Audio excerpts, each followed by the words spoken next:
Hey everybody, welcome to episode 62 of the Joys of Games podcast.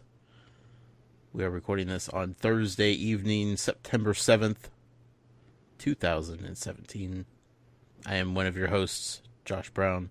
I am joined, as always, by the man who potentially started a wildfire here in Oregon, unconfirmed at this point, Colin Wheeler. I'd like to state the facts here that the person that set the fire was on from your side of the pond. Allegedly. Allegedly, yeah. Allegedly. The ID of the perp has not been released, but there are also reports of multiple friends hanging with said perp. And you kind of look like the kind of guy that would set off fireworks in the middle of a dry forest near one of the most beloved monuments in the Pacific Northwest. I'm just saying. That's funny, because I thought the same exact thing about you. Yeah, well, I would at least Snapchat it as I was doing it, you know? I would use some really cool filters. I would have live streamed on Friendster, but I couldn't get the app to load. So. Yeah. Maybe try Discord next time. I heard they have a live app. I think. I don't know. I don't know how Discord works. Discord confuses me. I like Discord. Do you? Do you use it? Mm-hmm. No, you don't, you liar. I do so. Who do you talk to on Discord? I have friends. Do you? I do. Outside of this podcast, Colin? I feel betrayed. I have friends. I feel betrayed. How you doing, Colin? Good. It's been a couple weeks. Yeah. It has been a couple weeks. Yeah, we were going to record a couple weeks ago, and I forgot to tell you that Val's parents were coming in from Arizona that night, and I was going to be occupied, entertaining, meeting the family for the first time. No big deal. Yeah. Then the next week, I was like, cool, let's do this. And you're like, actually, I'm kind of just going to Idaho. So that happened. Yep. You went to Idaho. I did. I had a quick little trip. Saw some family. Saw some fires. Yeah, funny how you came back from Idaho and the path that you took to come back is now on fire. I'm just saying, Colin, it's just too much of a coincidence. Hey, man, you gotta go fast. Were you going fast? Are you going too fast? I was furious because of the fires, but I was also fast. So. Sure. Just call me Vin Diesel. Yeah, it's the fate. This week is Xbox week, folks. For those that may not remember where we picked up or left off last, this is where we're picking up. The week of Xbox. We're going to talk some Xbox and probably some more Xbox, and probably wrap up the show with a little bit of Xbox talk. So stay tuned for that goodness, because that's what you tuned in for, I'm sure. Yeah. I have to give some warning to everyone out there. If I sound a little sluggish, I probably ate my weight in buffalo wings today.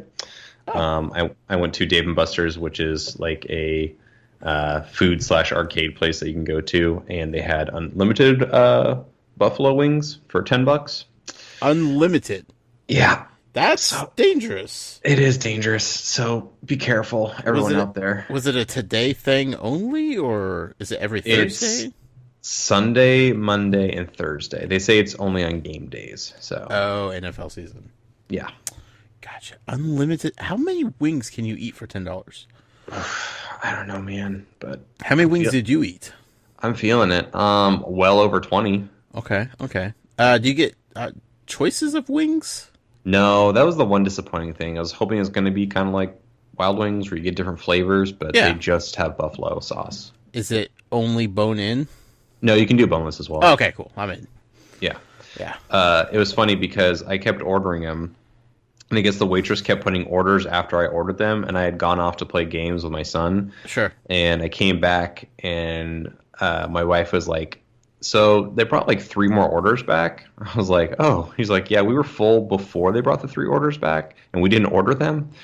And the waitress came over and is like, don't tell my manager, but here's a to-go box. Nice. So we have more wings in our fridge. Nice. On top of the wings that we ate in our body weight. So. I mean, she kind of messed up. I mean, that's on her. Yeah, I mean, it's just going to go to waste anyway. Yeah. So, and you paid for them. Yeah, and they trick you though. They trick you. Forewarning: if you do this deal, they bring French fries with the Oh, they would. the wings, and I didn't fall for that. I had the first plate, I had the fries, and then after that, I was like, no. And I even told the waitress, I'm like, don't bring any more fries. I'm not going to eat them. I just want the buffalo wings because I want you to fill up on that stuff. Sure. Nope, no, not doing it. Fries are way cheaper than buffalo wings. Yeah. So I have a to-go thing of fries too because she kept continuing to bring them even after I told her not to. Right. But, you know, just like making a little mountain of fries off to the side. That's right. So how was it? You played some fun games? Yeah, I didn't play as much as everyone else. I was more so like saving the table while they played because we sat in like the bar area, and if you leave the bar area, you basically lose your spot. Sure. So I was basically waiting there for most of the time. But I played like Mario Kart Arcade, which is, you know, it's so much fun. Yeah. And they take your little picture, and you can make a goofy face, and like when you pass someone, you get to see their funny face. You played Luigi's Mansion again too? I didn't play Luigi's Mansion this time. No. Yeah, it was. After last time, I was just like, I can't beat Josh. He's too good. That's true. Yeah, he's too good at this. I set the bar a little too high. Yeah, I just saw your spirit there, and I was like, no, you wouldn't want me to do this. Yeah, I mean, realistically, you just didn't have enough quarters, is what it came down to. Oh, they're tokens, you know. Well, I mean, they're tokens on a credit card. Yeah. That's what they told me. I still have the one from the last time I was there. Do you know those things cost $2 to activate? Yes. That is so dumb. Yeah, I noticed that the last time I was there when I activated a new card. So dumb. Like, that's highway robbery. Yes, it is. And that's why I kept my card, because I'm never going to activate another one again. Right. Funny thing is, this one has like $30 on it still. Hey, you should go down there on it's just so far away. Yeah, it's like 40 minutes to drive. Yeah. And there's wildfires on the side of the state. That's exciting. I'm just trying to stay away from the fires, Colin. I went to the Disney store recently, and they had just piles and piles of Tsum Tsums for $2. Question. Yes. How much time do you spend in Clackamas now that you're on that side of town? It feels like way too much. No, not that much. No? No. Okay. Because, I mean, I go to the mall maybe once a month, and that's only usually because like someone else is already going, and I'm like, hey, I'll just come with you. I haven't actually gone out myself out there, like, for any particular reason. But at the mall, they had, they're opening up a ThinkGeek at that mall, which is kind of cool. I actually like... You mean GameStop? Yeah, GameStop 2.0. Well, the future of GameStop, which is called ThinkGeek. So I'm actually kind of excited about that because they have some really cool collectibles on their website. So I'd like to check them out in person. Well, you know, whatever. You do you, Colin. I did me. And I did not light the fire. Allegedly. Again, I'm not saying you did. I'm just saying it's highly suspicious. That's all. That's all. Like I said, I think you're highly suspicious too, so it's fine. That's okay. We're at impasse, literally. Yeah. It's like there's a giant river separating us or something. Let's talk some Xbox, Colin. Yeah, like I said, Xbox made in 2001 by the Microsoft Corporation. It was spearheaded by Seamus Blackley and Ed Freeze. What? I'm sorry? Xbox One. Right. Came out in 2001. Not the first Xbox. Look, I know the names are confusing, Colin, but we've been over this enough to know what I'm talking about. The Xbox brand in general, Colin. What's new with the Xbox brand in general? Gamescom happened a couple weeks ago. Oh, yeah. Yeah. There's some actually pretty interesting stuff that happened. For one, the Xbox One X pre-orders went live. And apparently sold out. Question about this. Yes. Was it pre-orders for everything, or was it just the pre-orders for the Scorpio edition? So some retailers did the standard edition.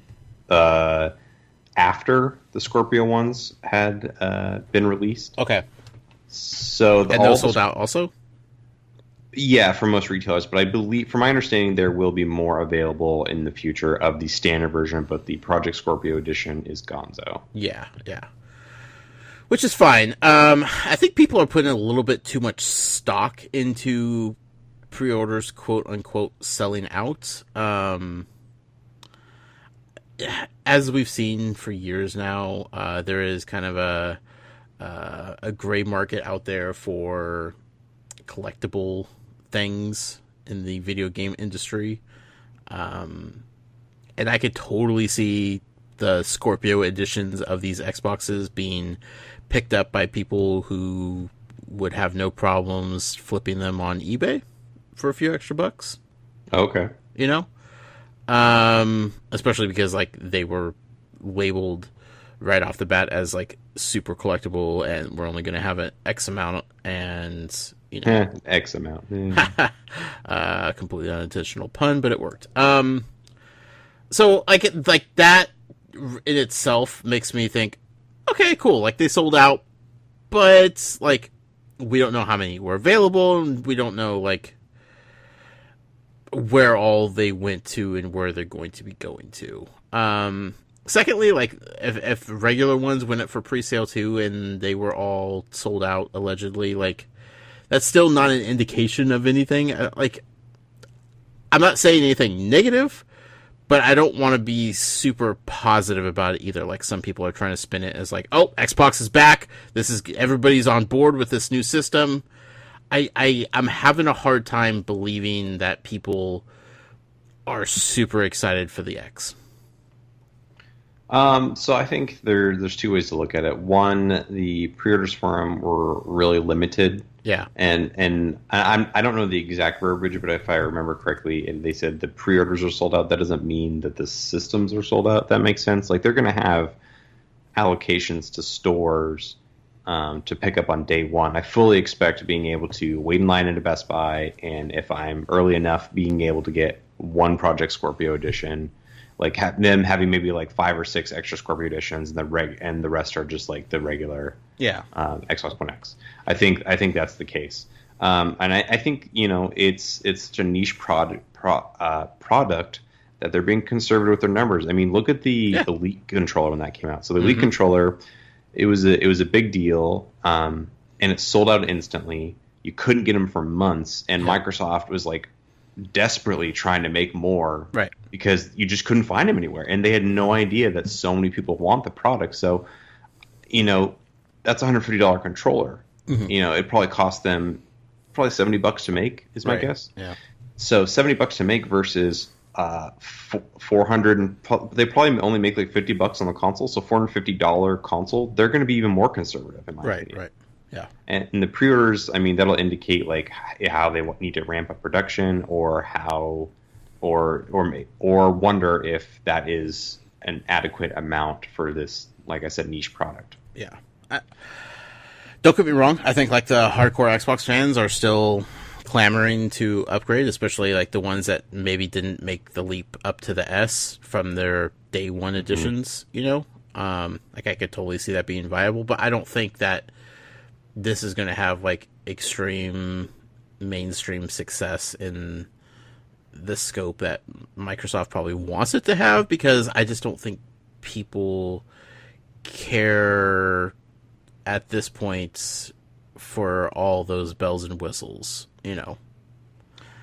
So at that price point right off the bat, like I could totally see Sony like making a price cut on the Pro, you know, right around when the X comes out. And I don't know. I'm not trying to sound negative. I want it to succeed. It just feels like it's going to exist, and it's not going to make an impact on the world at all, much like the Pro. I think it's going to do better than the Pro. It probably will, but it's not going to turn the ship around for Xbox. Oh no, you know, no, or definitely anything not. like that. And that's what kind of people are like starting to like. There's those whispers of like, oh, this is the turnaround that Microsoft has been looking for, and they're going to be back and they're going to be back on top, and it's like, it will be good for them. A new console is always good for a company. There's legitimate buzz and hype for it. I just don't know if it's going to be groundbreaking in any sense. I think that it's going to do. I honestly think it's going to exceed Microsoft's expectations, and I think it's one of those things that 4K TVs are pretty much the standard now when you're buying a TV. Like, it's very hard to even find a 1080p TV at this point. Yeah.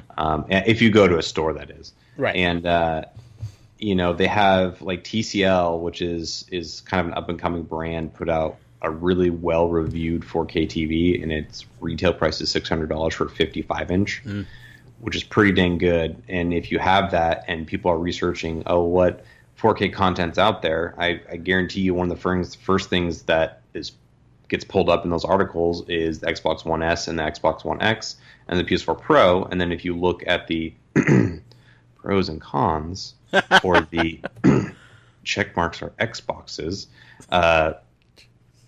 you can look at it and be like, okay, so it's $400. I don't get a 4K Blu-ray player, but there's a bunch of exclusive games, but not all the games work. And then versus you look at the Xbox One X, it's like all the games will either be upscaled or they will actually have full-on support. Yeah. So overall, it's a better value proposition. It is more expensive, but I could very well see, Black Friday coming around, people buying 4K TVs and being like, okay, well, I need to get a new, player for this. I mean, I could see a gamer buying that just to test out their new TV. Sure. Yeah, it's possible. I want them to succeed. I want everything to go good. I worry that they don't have the push behind the software to really, like, what's coming out on release day of the Xbox One X. Super Lucky's Tales. Yeah, I mean, I'm not disagreeing with you there. That I'm still quite aggravated actually with the software lineup that they've had this year. But like, if you look at Sony historically, and granted, Sony is just dominating this generation, but if you look at them every single holiday, I feel they don't have any big titles. No. And I feel like if the value proposition is there enough for existing titles and third-party titles, I think people will latch onto this thing. Yeah, it's possible. I hope so. In the end of the day, the PS4 Pro and the Xbox One X are still mid-generation console upgrades. Like, these are not the next consoles. No matter how powerful they are and whatever they may be capable of. Like, this is not the next Xbox. This is a beefed up, souped up, upgraded version of the current Xbox One. I think the generations are going to be kind of fuzzy going forward. Maybe. I think it's going to be like PCs where game developers are just going to have to scale to different specs, or people always reference the mobile models like Android or iPhone. It's like eventually that OG Xbox is going to stop playing all the games, and you have to upgrade to the Xbox One XX. But hopefully they never upgrade to the Xbox One XXX, because you don't want to go there. But the PS4 Pro, I think is really like really just a 4.5. Like, I really do feel like it's not that much of a leap versus like Xbox One X is like a Xbox 0.75. Like, it's almost there, but not quite, right? So, but I do love that it's like, I love all the backwards compatibility stuff with that, because you can, once the OG Xbox games show up, you have all the generations of Xbox, similar to kind of like Nintendo. That's why but that's not exclusive to this One X though. No. And that's the thing, is like the regular Xbox One is still doing the same thing. Yeah, I hope that continues to be a trend. Sure. If they do actually do like the next generation instead of iterative generations, I hope that continues to be. Well, here's the thing: they can never say that they can't, because they said they can't, and they did. So now no one will ever believe them. That's right. So they kind of shoehorned themselves into that one, which is fine. Whatever. I want it to be I want it to be okay. Ultimately, like, it doesn't matter because the Switch is just dominating the dojo right now, and it's only picking up steam. Like, it doesn't even matter what the Xbox One X does when it comes out. Like, the Switch is going to dominate this holiday season. The Switch is going to be like the Wii, man. Like, it really is. And I was already reading articles. It's September, and Nintendo execs are being like, we're definitely not going to have enough for the demand. We already know that. Yep. Like, we're working as hard as we can, but we definitely are not going to have the demand. And I'm like, I know. Once Mario comes out, you're really not going to have the demand for it. Like, I mean, come holidays, you're going to have Mario, Zelda, Mario Kart, Splatoon, ARMS, and a Pokemon Fighter game. Yeah, like, you just have to, kids, when they want to buy system, or parents, they're going to look and be like, oh, Pokemon. They're not going to know it's a fighting game. They're just going to see it's a Pokemon game. 100%. Pikachu's on the cover. My kid will like this. Yep. And Mario and Zelda and like... And then Xenoblade's coming out. I have some friends that are waiting to buy for Xenoblade that is like super hardcore into JRPGs. Like, I like those games, but like I wouldn't buy a system for one particular one. But like, some people are out there for just that specific. Yeah, but that's not selling the system mainstream though. Right, but what I'm saying is it's not selling it mainstream, but the mainstream's already buy it, but then you have the hardcore buying it too. Yeah. So it's it's all over the place. Yeah. Go Switch. It's birthday. Xbox. So yeah, not super impressive software lineup coming up, but there's plenty of third-party titles to go around. There's some weird stuff they announced at GamesCom too, software-wise. I don't know if you saw this, but they announced remasters of Xbox 360 Kinect games. What? Yeah. So they're remastering Disneyland Kinect. They're remastering that Pixar Rush Kinect game. There's another one they're remastering too, and I was just like, what? Super weird. Why would they do this now? Like, I mean, I still have my Kinect, but I'm weird. Yeah, I have it. I just don't know where it is. That's what I'm saying. Most people disconnected it. Like, oh yeah, instantly. So who are that? My guess is they're probably going to do an Xbox One S bundle with a Kinect again. No, and then have it? No, because didn't it? But why didn't would the they S remove the plug-in for the Kinect? You had to get. So I actually just set up my Xbox One S to my new TV, and it's like hooking up a PlayStation VR. You have to hook up like USB to power to connect port to connect port. Is it worse than the voice chat for Splatoon 2 on the Switch though? It's about the same. Okay, cool. Well, the only difference is like you don't. I mean, besides being tethered, it's the same. Cool, awesome. So, but the X doesn't have a plug-in for the Kinect either, right? No, it doesn't. Yeah. You have to have that adapter still. Yeah. Like, it's cool that they gave that free for people that upgraded to the S from the OG Xbox One, but like, why are they releasing these games? I don't. And the weird thing is, like, instead of making it backwards compatible, they're like straight up remastering it. There's no demand for it. Who's asking for these games? Nobody, Colin. Nobody. It's so weird, right? So they announced this at Gamescom. I'm like, this should have been in a press release. Like, this shouldn't have just... No, it shouldn't have happened at all. But here it is. It's so weird.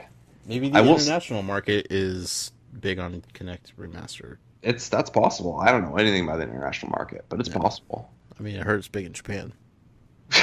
Did you see that Destiny Japanese trailer? No.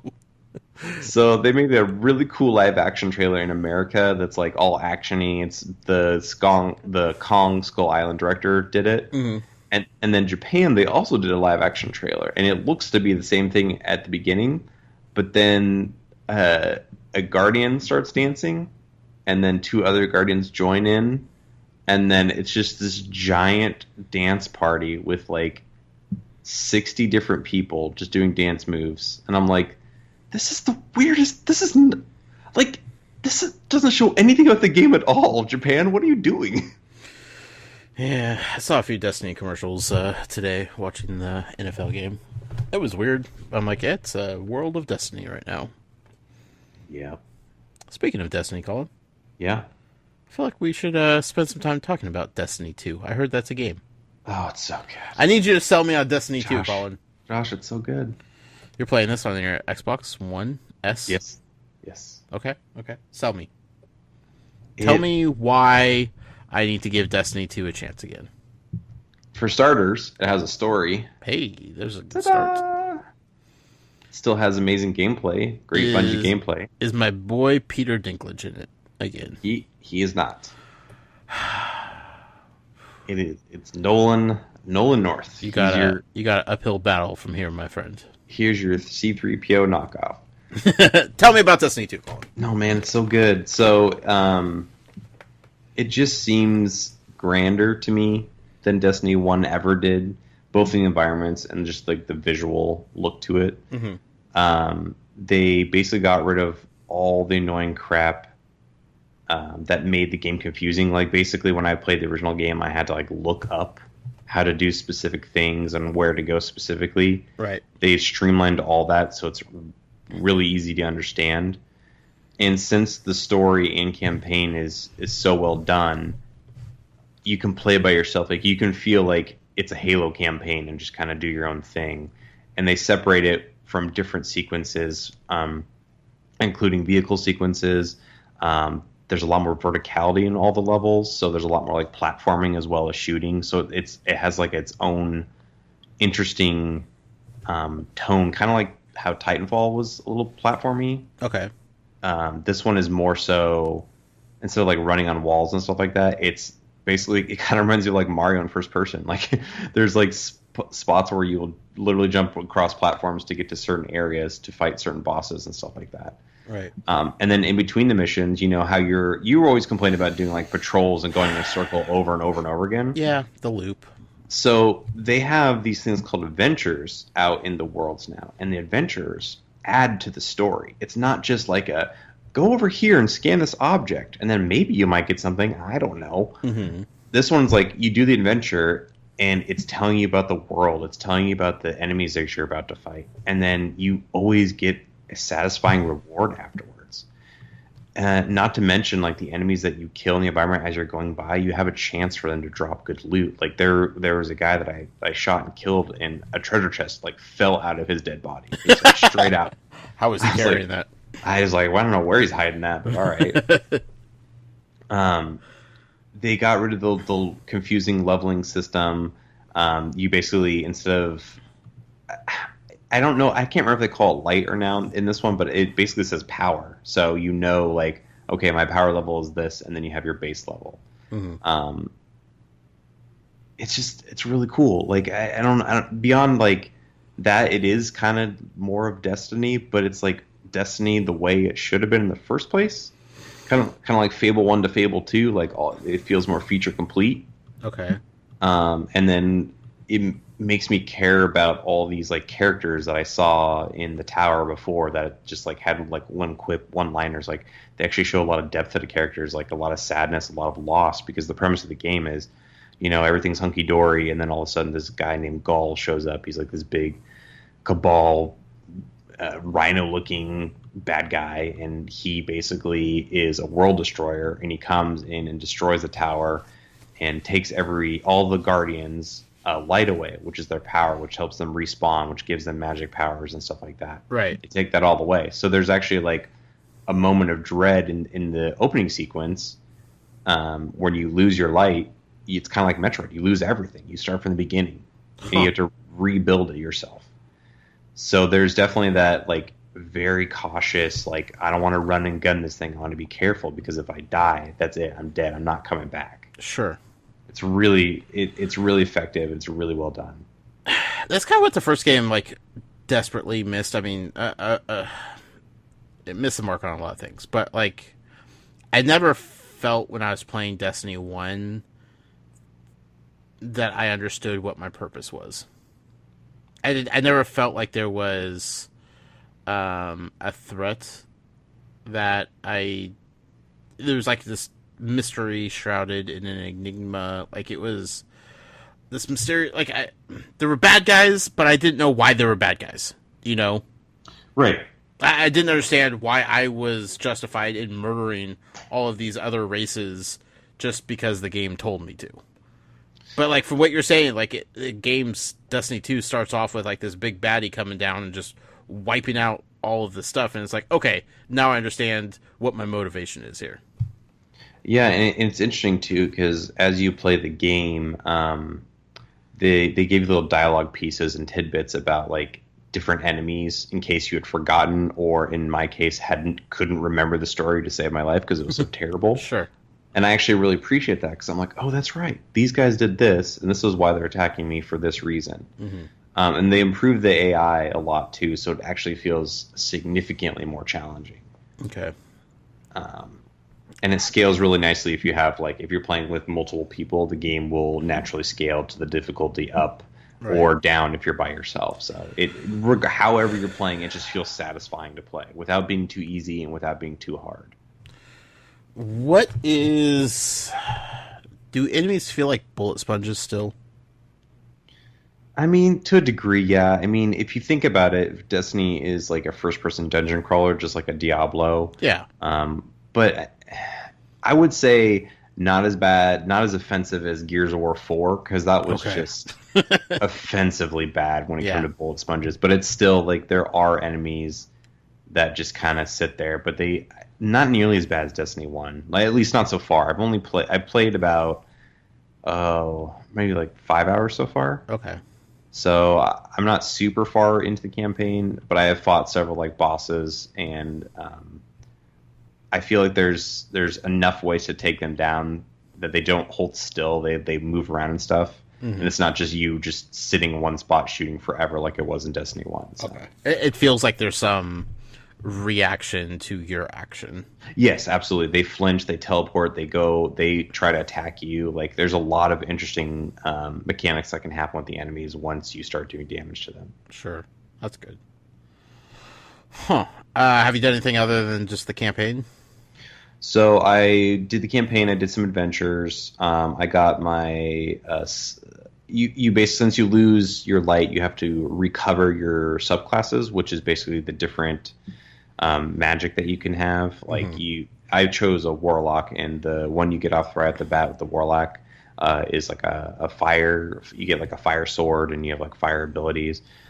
Later on, once you get to a higher level, you can unlock a void, which is like this purple energy attack that you get. So there was a mission where I had to get my void back, and they take you to this like secluded forest, and it's like super creepy, and it's actually kind of like, it reminded me of the Lost Woods from Zelda, honestly. Okay.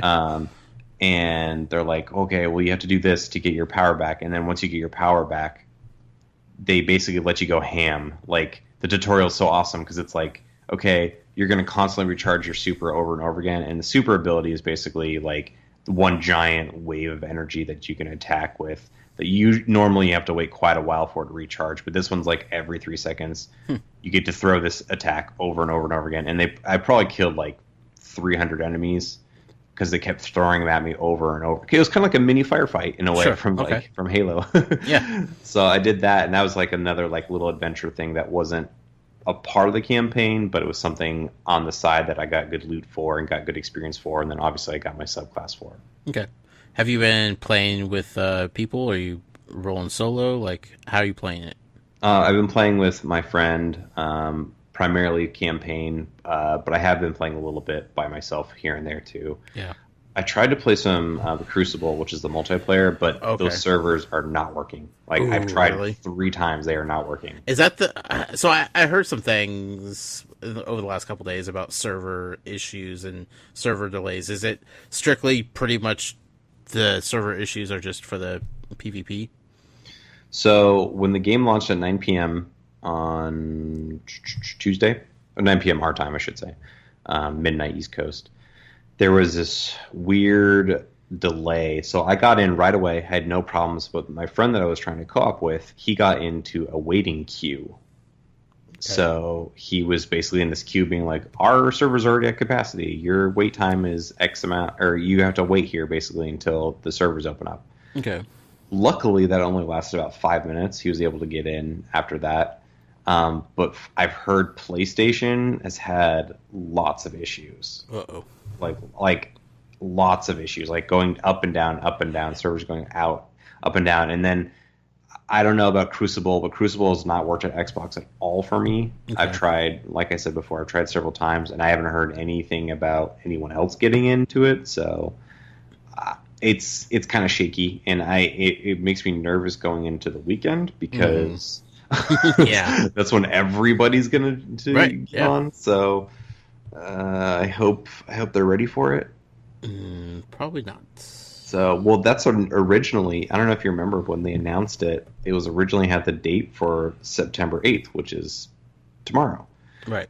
And they pushed it to the 6th, and I was like, oh, that's super weird. They just announced it, and then they pushed it back. Oh, that's right. Uh-huh.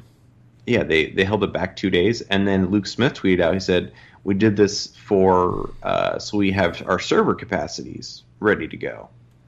And I'm like, okay. And then when launch day hits, I'm like, no, man, like, you weren't even ready. Not even close. Not even close. Yeah. That's unfortunate. And you can't play the game at all if the servers aren't working, right? Yeah, it's always online game. Yeah. That's the tough part about games like that. It is like not even being able to do anything in the game. You know, despite plunking down $60 for the game, still being at the mercy of their servers on their end to do anything. Yeah. That sucks. Mm-hmm. Well, hopefully they get that figured out. Are there any raids or anything available? They're not available, but there will be on, I think it's the 13th. Oh, wow. Yeah, so it's pretty soon. I doubt I'll be playing it anytime soon because I have to get my character up. Yeah. Have they explained, will it be easier for people to get into the raids, or will it still be high-level players only? They've been very secretive about the raid, so I have no idea. I know they've added a feature where you can join other people that have done it several times. So, like, you can go in as a noob, and they can, like, guide you through it. Sure. I think they call it guided games. Yeah. So that sounds interesting. I have no idea how it's going to roll out. And like I said, they've been very secretive about the raid, so I have no idea what light level you have to be, what power level you have to be, anything like that. So. Yeah, that was my problem with one, is like all I kept hearing was how good the raids were, and they're like, this is what Destiny is about, is these raids, you know? But you had to be such a high level to even get in them. I'm like, I don't want to do all of the other grinding to get to that point to really play what everybody's touting to be the funnest part of Destiny. Yeah, that grind in Destiny 1 was so bad. It was so bad. And, like, granted, I've just started playing, so I'm kind of in the honeymoon effect, but, like, I don't feel like the stuff I'm doing, like, extra stuff I'm doing is grinding. I feel like it is contributing to my experience in a fun way. Same way, like, if you were to play Horizon Zero Dawn, or Zelda for that matter, and you're doing a side quest, it's, like, satisfying to complete those side quests. Cool. That's what I like to hear. Well, Colin, I think you sold me on Destiny 2. Yeah. Here's the thing. I already bought Destiny 2. Yes, I did it. On the PlayStation 4. My back in time machine worked. I'm not going to be able to play with you on the Xbox One, Colin. Unless you pick it up for the PlayStation 4 also. Well, you can buy it for me if you want. I'll play with you. I mean, you could buy me an Xbox One copy, and I probably won't play it because I might. You buy me an Xbox One copy, and I'll play with you. I'm gonna try to win it from Pop-Tarts. There we go. Or Rockstars. I'll just buy lots of Rockstars and Pop-Tarts. I'll buy $47 worth, and the odds of me getting it is pretty low. Yeah. But I think. And at that point, the $47 could have just bought a copy of Destiny. I don't think... I mean, what's the fun in that? That's just 2 clicks on the computer, and then if I actually go and just drink a bunch of stuff that's basically poisoning my body... Yeah. Like, that sounds way more fun. Yeah. I'm just saying. I mean, I always shotgun my Pop-Tarts with Rockstars. YOLO. Yeah. Ain't that the truth, bro. Right. Yeah, so I got a PlayStation 4. I have not cracked it open yet. Looking forward to diving in this weekend and checking it out and seeing what the haps is, but, you know, maybe I won't be able to. Maybe I'll be stuck playing NAC 2 all weekend. Oh, There's I'm so worse sorry. things that could happen to me, you know? I don't know. There's not. Colin, I don't... No, there's not. We'll talk about this next week when we talk about PlayStation. Okay. I just don't think you're giving Knack 2 the credit it deserves. I don't think you're giving Knack the credit it deserves I think as a I'm giving franchise. it plenty As a franchise. juggernaut, Colin. The next talking- big mascot platformer franchise. Ooh. It's taking the world by storm, Colin. I feel like I'm giving it too much credit. Are you? Well, I'm allowing you to talk about it, so. Wait till next week, my friend. Oh, man. Wait until next week. I'm going to have the black lung next week, so I'm not going to be able to. Not going to be able to make it. I could riff for an hour about Knack 2 by myself. Don't. Okay.